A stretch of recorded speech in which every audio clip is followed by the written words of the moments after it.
Oi, oi!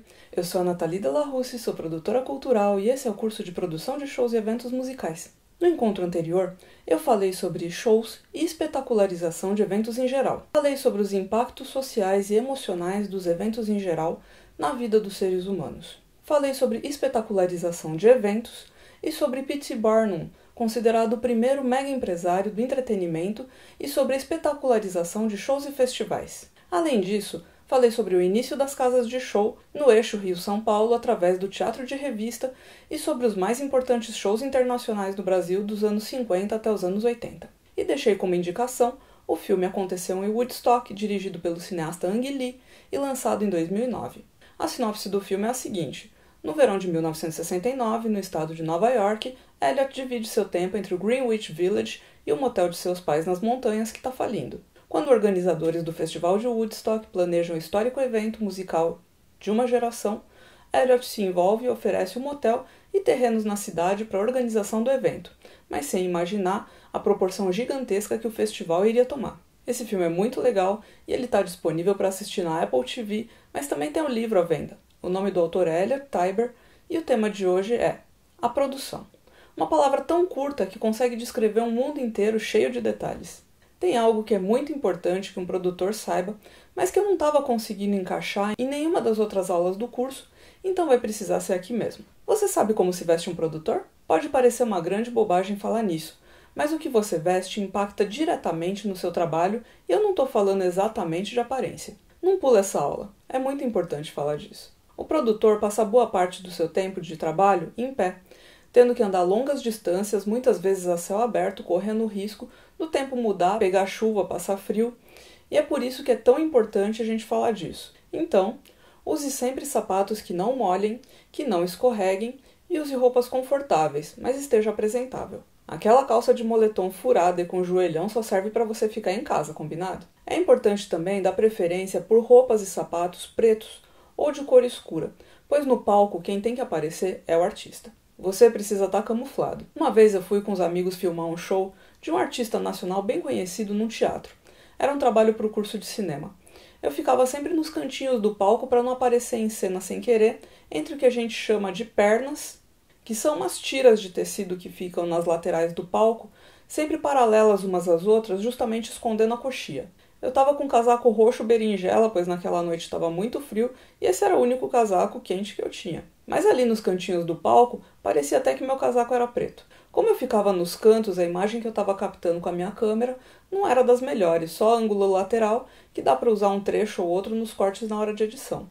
O meu amigo estava com um moletom cinza claro que, dependendo da iluminação, ficava de outras cores, e ele queria muito pegar ângulo frontal e lateral quase frontal, então ele acabou aparecendo em cena várias vezes. A equipe toda foi convidada a se retirar do palco e tomou uma super bronca. Ainda tivemos que ouvir que, ainda se estivessem de preto, não chamaria tanto a atenção do público. Já percebeu que todo road que entra em cena num show tá de preto? Uma vez eu trabalhei num festival que tinha vários palcos, várias atrações e vários produtores. Todo mundo virava a noite trabalhando. Aí naquele momento que tá todo mundo no saguão do hotel vendo qual é a van que vai pegar, com qual artista, para qual palco, aparece uma das moças, que não era uma produtora, mas que foi chamada para a produção por ser amiga de alguém e tá precisando de dinheiro. Lembra, né, desse papo no encontro sobre a falta de mão de obra qualificada em eventos? Então.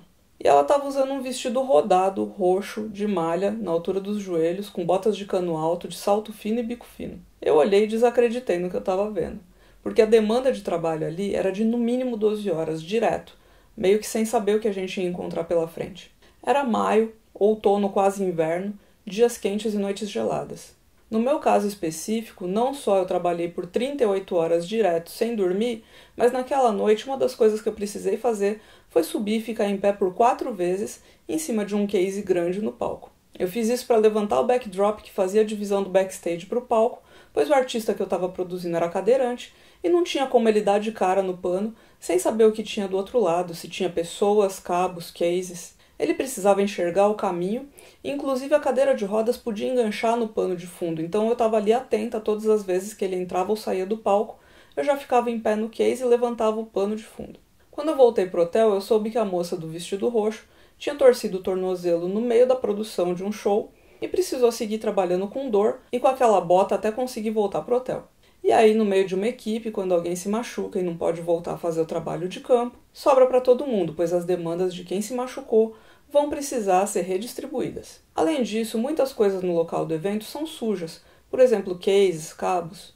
Você pode trabalhar num local que tenha piso de grama ou de terra, e aí com chuva vai ficar bem complicado. É sempre mais fácil limpar sujeira em roupa e sapato preto do que de cores claras, que invariavelmente vão ficar com manchas para o resto da vida. Eu já vi produtor trabalhando com tênis de lona branco e choveu no dia. A pessoa ficou com o pé molhado e o tênis branco ficou marrom de lama. No mais, usa uma bolsa a tiracolo ou mochila pequena com o que for essencial, de forma que você não se canse de carregá-la com você. Na maioria das vezes não vai ter armário com chave para você deixar suas coisas, e se tiver, não vai dar para ficar esperando você ir e voltar dos armários para buscar as coisas que você precisa. Aí na foto você está vendo a minha mochilinha de produção. Tudo que eu mais preciso na vida cabe dentro dela e eu não largo ela por nada nesse mundo.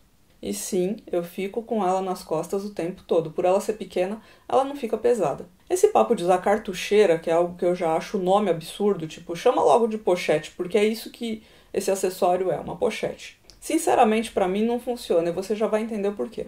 Repara que eu tenho uns mosquetões para que ela fique mais segura. Se alguém tentar abrir ela nas minhas costas, quando eu estiver distraída eu vou perceber. Olha tudo que cabe na minha mochilinha. Se você já passou dos 30 anos de idade, pode chamá-la de bolsa mágica do Gato Félix. Fica tudo em sacos plásticos para não correr o risco de molhar. Uma capa de chuva, nunca saia de casa sem capa de chuva. Geralmente eu levo mais de uma, porque é algo que não pesa e nem ocupa espaço. Assim, se parar de chover, você pode jogar fora que está molhada, não precisa ficar vestido nela. Além disso, a capa de chuva protege um pouco do frio, mantém o calor lá dentro. Um guarda-chuva. Você pode, por exemplo, precisar levar um artista do camarim para o palco, usando seu guarda-chuva se a produção não tiver pensado nisso. Um agasalho, porque o tempo pode mudar. Uma meia, porque, pode entrar água no sapato e é horrível ficar de pé molhado. Um par de chinelo, porque você pode querer descansar os pés em algum momento. Seu sapato pode estar molhado ou pode estar te machucando. Uma garrafinha retornável com água, assim você pode ir enchendo ela se só tiver disponível bebedouro, ou aqueles copinhos descartáveis de tampinha de alumínio, que são horríveis de carregar na mochila, correndo o risco que eles estourem e molhem tudo. Band-aid ou curativo, isso é muito importante. Não confie só na caixinha de primeiros socorros do local do evento. Lenços de papel. Álcool gel, agora mais do que nunca, Analgésico, remédio para enjoo, para dor de barriga. Creme dental e escova dental pequenos. Se você for trabalhar em um local com muito mato, leva repelente, é importante. Amostra grátis de protetor solar, para não ter que levar aquela embalagem gigante. Um lanchinho para caso bata aquela fome quando você está longe do camarim ou para o caminho de volta para casa depois do evento. Coisa simples mesmo. Bolachinha, caixinha de suco, só para tapear o estômago. Lembra sempre que chocolate derrete e pode manchar suas coisas. Bloco de anotações, caneta, de preferência retrátil, senão você vai perder a tampinha e a caneta vai ficar manchando suas coisas. Bateria extra de celular, o pessoal chama isso de power bank, E claro, o cabo e a tomada, afinal o power bank também pode acabar precisando de carga de energia. E sim, às vezes eu carrego mais alguns itens que eu já usei muitas vezes, como adaptador de tomada de 2 modelos diferentes, extensão, tem gente que chama de prolonga, lanterna, sim, eu sei, todo celular hoje em dia tem lanterna, mas eu posso não querer gastar a bateria do celular com isso. Palhetas de guitarra, e tudo isso tem meu nome porque o pessoal adora pegar e não devolver. No mais, muitos produtores precisam viajar a trabalho, e com todas essas informações sobre como se veste um produtor, eu quis também incluir informações sobre o que você precisa levar se for viajar com um artista ou trabalhar em turnê. Além dessa minha mochilinha, eu tenho uma maior, que é essa que está na foto, que cabe tudo que tem na mochilinha e mais um pouco. Então, se eu for viajar num dia e voltar no dia seguinte, eu vou colocar a mochila pequena dentro da maior ou substituir a pequena por uma bolsa tiracolo, mas vou incluir um pijama, roupa íntima, 2 camisetas e essas embalagens pequenas com shampoo e condicionador e sabonete, porque eu sou uma pessoa muito alérgica e só posso usar produtos de higiene que eu já esteja acostumada. Se você vai ficar vários dias em turnê, principalmente se você for viajar em avião, leve além da mochila ou da bolsa tiracolo ou da mochilinha, mais uma mala de rodinha, daquele tamanho de bordo ou menor. O ideal é não ter que despachar sua mala, não só pelo risco do extravio, mas para você não ter que ficar esperando sua mala aparecer na esteira e todo mundo ter que ficar esperando por você. Geralmente, artista que vive viajando já se adaptou a viajar com a sua malinha de bordo. Com a possibilidade de locação de instrumentos musicais específicos nas cidades dos shows e o transporte do backline, também não é todo artista que quer correr o risco de despachar seu instrumento e ele chegar danificado ao local de destino. Porque sim, companhias aéreas ainda danificam instrumentos com muita frequência, infelizmente. Então é muito chato a equipe toda estar pronta para sair direto pelo desembarque e ter que ficar esperando você pegar sua mala na esteira. É sempre melhor que você é quem espere por eles. Além disso, sempre se certifique de que você não está levando itens proibidos na sua malinha de bordo. Sempre verifique no site da companhia aérea quais as restrições e, pelo amor, sempre coloque dentro de sacos plásticos qualquer produto que corra o risco de vazar para não haver nenhum acidente. O único acidente que eu sofri ao longo desses anos todos foi um tubo de creme dental com aquela tampinha de flip que abriu e manchou uma calça jeans na minha mala. Recentemente um frasco de filtro solar estourou, mas ele estava num saco plástico amarradinho, então não manchou nada e ainda deu para salvar o conteúdo passando por uma garrafinha dessas de viagem. Mas eu conheço um produtor que inventou de trazer garrafas de vinho tinto do Chile dentro da mala, enroladas nas roupas dele. Eu não preciso nem comentar o que aconteceu, né? Agora, falando sobre a produção propriamente dita, tem um trecho do livro O Ano em que Eu Disse Sim, Como Dançar, Ficar ao Sol e Ser Sua Própria Pessoa, escrito pela Shonda Rhimes, que é uma das mulheres mais poderosas de Hollywood. Ela é a criadora das séries Grey's Anatomy, Scandal e produtora executiva da série How to Get Away with Murder. É um trecho que eu acho interessante, pois apesar dela trabalhar para televisão, ele ilustra bem que a realidade do produtor é a mesma em qualquer segmento. Ela fala sobre escrever um roteiro. Todos os escritores que conheci comparavam escrever para televisão a montar trilhos para um trem que se aproxima com velocidade. A trama é o trilho, e você precisa continuar montando por causa do trem. O trem é a produção. Não importa o que aconteça, você continua escrevendo, continua montando os trilhos, porque o trem de uma produção está vindo em sua direção, não importa o que aconteça. Por isso aprendi a montar os trilhos com rapidez, talentosamente, criativamente e rápido como um relâmpago. E como eu disse, a Shonda trabalha com produção e roteiro de TV, mas a metáfora é perfeita para a produção de eventos também, pois, por mais que você se antecipe, por mais que você anteveja os problemas, na produção de um evento não tem como adiantar tudo e ficar parado esperando o dia D chegar. São tantas demandas ao mesmo tempo, tantos detalhes que se você não estiver muito bem organizado, preparado, com planejamento em dia, o trem da produção te atropela. Aí não tem volta. E para não ser atropelado, o que é muito importante sempre é entender qual o seu escopo naquela produção. Como eu já falei anteriormente, aqui no Brasil as funções de produção acabam se misturando e cada produtor assume diversas demandas de ordens diferentes. Muitas vezes o evento não tem um coordenador de produção, desenvolvendo os cronogramas de cada produtor com base nas suas atribuições. Na maioria das vezes é cada um por si. Quando eu trabalhei em produtoras, eu me sentia montando um quebra-cabeças. Eu estava ali acompanhando todos os trâmites de produção e estava fazendo as minhas anotações para o meu possível cronograma. Aí quando chegava às vésperas do evento, eu começava a perguntar para as pessoas daquela equipe. Fulano, então, eu vou buscar o artista Y no aeroporto, sexta às 7 da manhã, e o artista Z no sábado às 9 horas?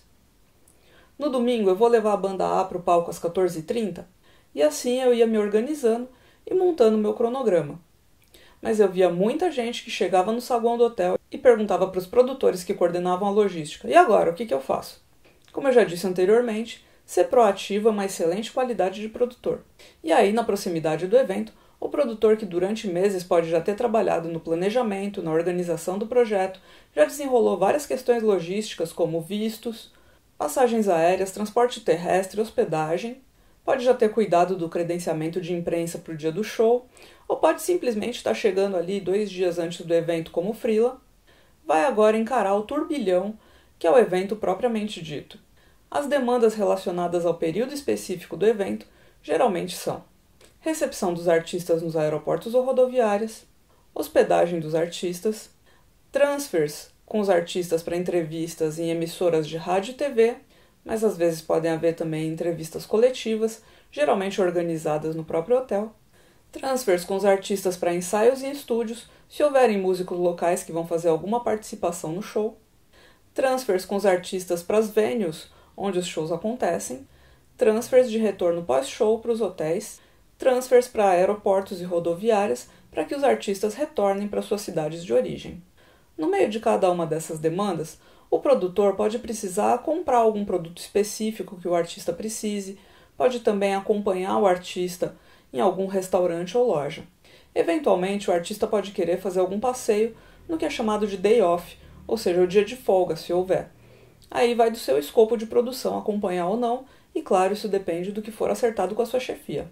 O produtor precisa também colocar a banda no palco no horário previamente estipulado no cronograma, de acordo com o que foi estipulado pelo contratante. O produtor precisa saber a duração exata do repertório, de acordo com o que foi estabelecido com o contratante.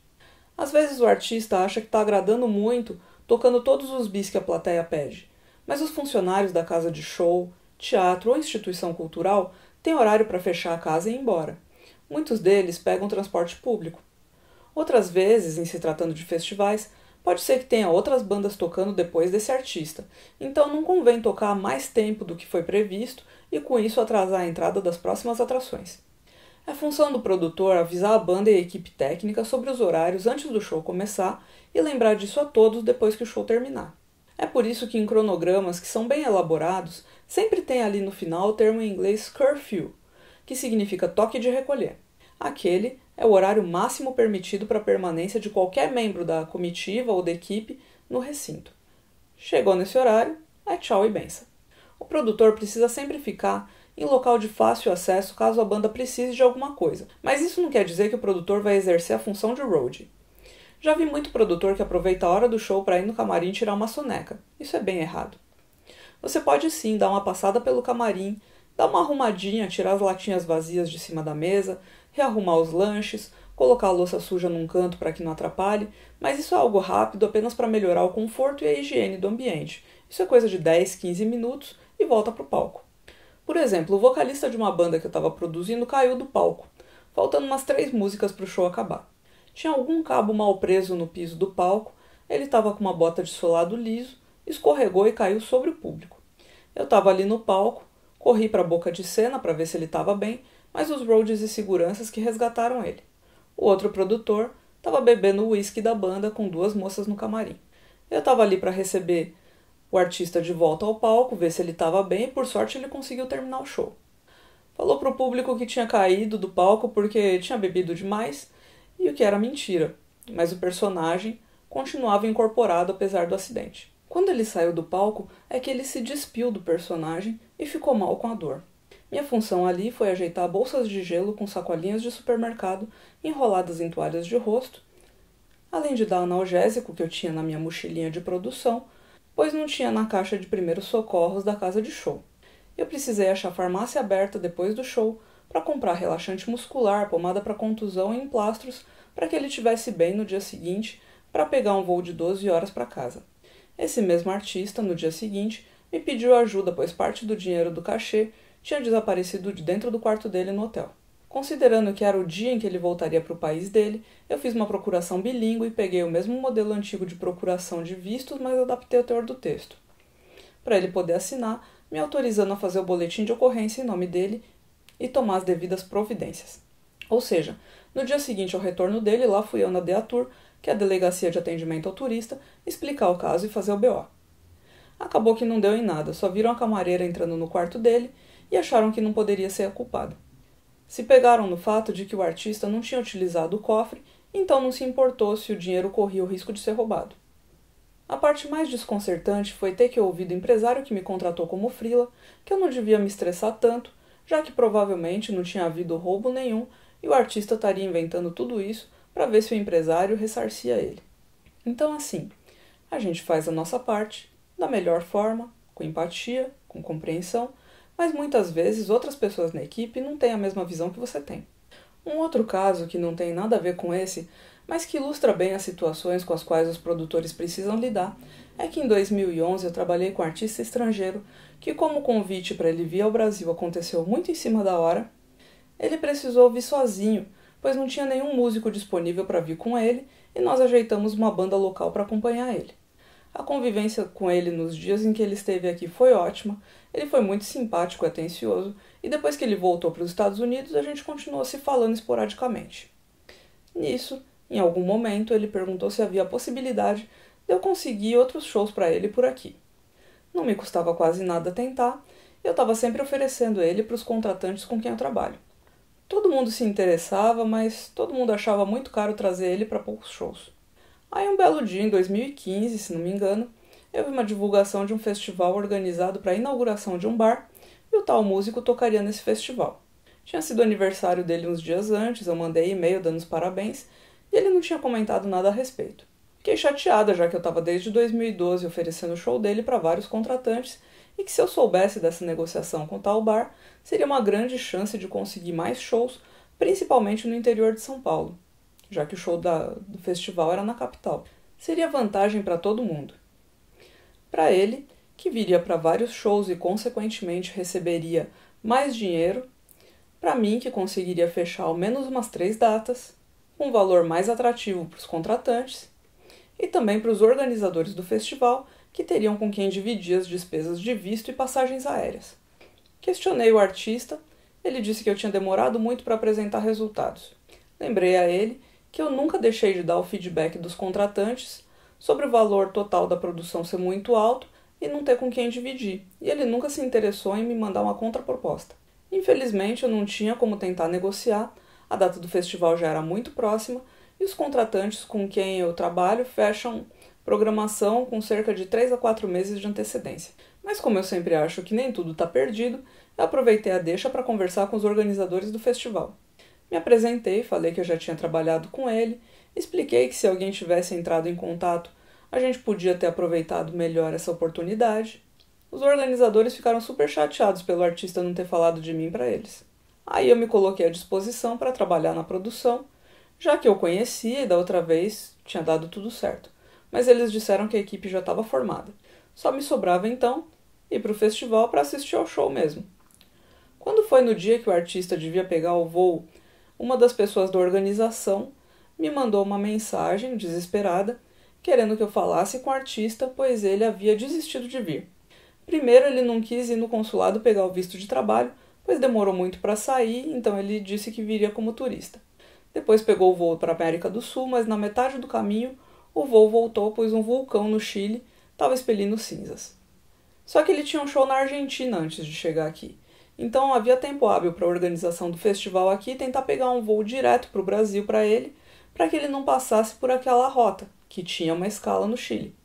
Eu informei a organização que, uma vez que eu não estava na produção, eu era apenas uma pessoa com quem ele mantinha contato esporádico, então não estava em mim tentar resolver essa questão e que seria mais adequado à organização executar o contrato, que já havia meios legais para isso. Então, assim, se você já corre risco contratando um artista nacional sem contrato, imagina um estrangeiro. Agora imagina um estrangeiro que resolve vir sem visto, imagina que os agentes de imigração não estão ali a troco de nada. O gringo mostra o passaporte dele lá, o agente pergunta se ele está vindo a turismo ou a trabalho, o gringo responde turismo. O agente dá um Google no nome dele e vê lá um flyer com data de show no Brasil. Ele barra a entrada do artista e com razão, né? Eu não conheço nenhum artista estrangeiro que venha para cá sem receber um advance, que é o pagamento inicial do contrato, geralmente equivalente a 50% do total. Se você não faz um contrato, esse dinheiro está perdido. Considerando que se passaram mais de 5 anos desde que esse artista desistiu da vinda, se houvesse um contrato, ele já teria aparecido por aqui para fazer esse show. Afinal, o show ficou pendente. A não ser que tenha devolvido o dinheiro, mas a possibilidade disso acontecer é remota. Teve também a passagem aérea, que talvez tenha deixado a organização do evento no prejuízo. Outro caso muito complexo, mas que tinha contrato e toda a documentação certinha, foi que em 2012 a empresa de uma amiga minha foi contratada por uma instituição cultural para a realização do show de abertura da Mostra Anual de Artes da instituição, num teatro amplamente renomado e com capacidade para 1.000 lugares em um bairro nobre da capital paulistana. A instituição cultural solicitou a minha amiga que produzisse o show de uma banda internacional que ela não representava e que nem foi ela quem ofereceu essa instituição. Eles simplesmente queriam essa banda, mas não queriam ter que realizar os complexos trâmites necessários, então contrataram a produtora para fazer o que fosse preciso. Minha amiga precisava da minha ajuda com a questão dos vistos, que na época tinham prazo mínimo de 21 dias para deferimento após o início do processo. Quando ela me chamou, o prazo estava meio apertado, mas ainda dava para conseguir, tanto que os vistos chegaram a sair a tempo, mas a banda simplesmente não veio. No momento da contratação da produtora, a equipe da instituição já tinha contratado previamente o agente norte-americano da banda, que concordou de imediato com a data, cachê e condições do convite da instituição. A instituição exigiu que a produtora se comprometesse a realizar a produção executiva internacional da única apresentação artística da banda no Brasil. Foi acertado que a produtora brasileira daria cumprimento a todos os trâmites e exigências burocráticas e operacionais de uma contratação internacional desse porte. A instituição se comprometeu a pagar pelos serviços de produção executiva internacional especializada da produtora, a fornecer o equipamento de iluminação e sonorização exigido no rider técnico da banda, a divulgar a apresentação através de quaisquer veículos publicitários e assumir os custos com a compra das passagens aéreas internacionais e as hospedagens. Do outro lado, a produtora se responsabilizaria por todas as outras despesas, inclusive transporte local, mão de obra, alimentação da equipe envolvida, encargos trabalhistas, previdenciários e fiscais, recolhimento de direitos autorais, taxas consulares e assessoria jurídica especializada para a emissão dos vistos de trabalho devidamente registrados nos Ministérios das Relações Exteriores e do Trabalho, para a realização da apresentação, entre outros custos de produção artística. O contrato firmado entre a produtora e a instituição visando a realização do show previa como penalidade para o caso de descumprimento das condições estabelecidas uma multa de 10% sobre o valor total do contrato e considerava imediatamente rescindido o contrato em caso de não cumprimento. O agente exigiu em garantia das contratantes, no caso a produtora e a instituição, o pagamento de 50% do valor do cachê da banda em adiantamento e as contratantes prontamente concordaram. Em contrapartida, a agência comprometia-se a enviar toda a documentação necessária para a concessão dos vistos de trabalho temporário, para que os integrantes da apresentação pudessem se apresentar em conformidade com as exigências da legislação brasileira. Eram 10 os integrantes da banda, entre músicos, técnicos e produtor, vindos das cidades de Los Angeles e Nova York nos Estados Unidos e Manchester e Londres no Reino Unido. Os vistos e as passagens aéreas foram emitidos, a divulgação realizada, a produção operacionalizada, os ingressos foram vendidos. Entretanto, na data do embarque, a representante oficial da banda enviou um e-mail para a produtora comunicando sem maiores explicações que nenhum dos integrantes havia embarcado para o show no Brasil. A produtora e a instituição afirmaram que esse comportamento da banda foi uma clara violação de boa-fé.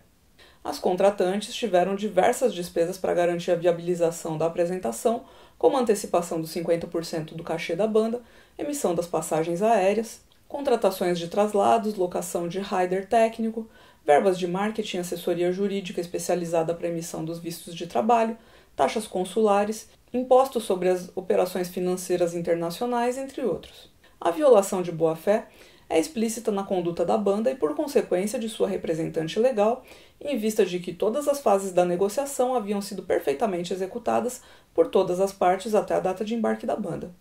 Nas etapas anteriores, todos os integrantes enviaram seus documentos pessoais conforme solicitação das contratantes, tais como cópia dos passaportes, formulários oficiais assinados, carta convite, carta confirmação, procuração.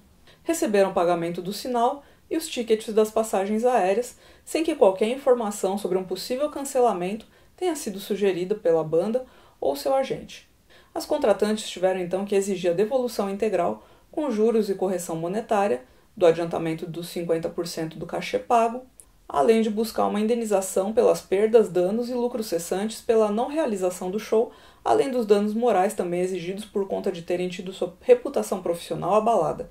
Já que o cancelamento causou um enorme constrangimento junto aos fãs da banda, à classe artística convidada e ao público em geral, uma vez que o evento tem grande prestígio e foi amplamente divulgado na mídia.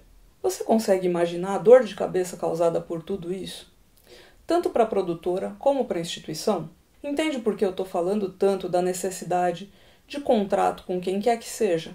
Se essa produtora amiga minha não tivesse um contrato assinado com a agente da banda, ela não ia ter como correr atrás desse prejuízo todo e vou te dizer, foi muito dinheiro envolvido. E como o nosso encontro de hoje está chegando ao fim, é hora da revisão. Nesse 15º encontro, o tema foi a produção. Essa é uma palavra tão curta e que consegue descrever um mundo inteiro tão cheio de detalhes.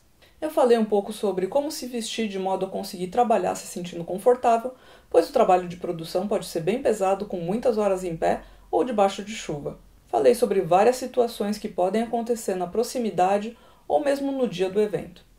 E hoje eu quero deixar como indicação um documentário que está disponível na Netflix chamado Fyre Festival, Fiasco no Caribe. Ele é dirigido por Chris Smith e produzido por Mick Purzycki e Danny Gabel. Esse documentário teve 4 indicações ao prêmio Emmy, foi lançado em 2019 e a classificação indicativa é de 14 anos. Ele tem duração de 1 hora e 37 minutos. O Fyre Festival prometia ser uma experiência musical de luxo numa ilha exclusiva, mas a arrogância de seu produtor colocou tudo a perder. Esse festival é considerado o fiasco da década. Ele deveria ter acontecido durante 2 finais de semana, entre abril e maio de 2017. 95% dos ingressos, que tinham preços entre $1.000 e $250.000, já haviam sido vendidos 48 horas após a divulgação online. Entre os problemas de organização enfrentados pela produção do festival estavam mudança de equipe a poucos meses do início do festival, por desentendimento sobre logística, mudança de local, onde o festival aconteceria, passando de uma ilha reservada para uma ilha habitada por nativos. Artistas recebendo o dobro do cachê que receberiam para tocar em outros lugares, superlotação, entre outros problemas. O festival acabou sendo encerrado antes do previsto por falta de acomodações básicas para os visitantes que acabaram passando perrengue para conseguir sair da ilha. Os fornecedores também não foram pagos e alguns dias depois do festival uma ação judicial coletiva no valor de $100 milhões foi iniciada e o FBI ficou encarregado pelas investigações da fraude do festival em si. Mas ainda tem outras surpresas nessa história. Vale a pena ver o filme. Na próxima aula o tema é pós-produção. Por hoje eu fico por aqui, mas a gente se vê logo mais. Até!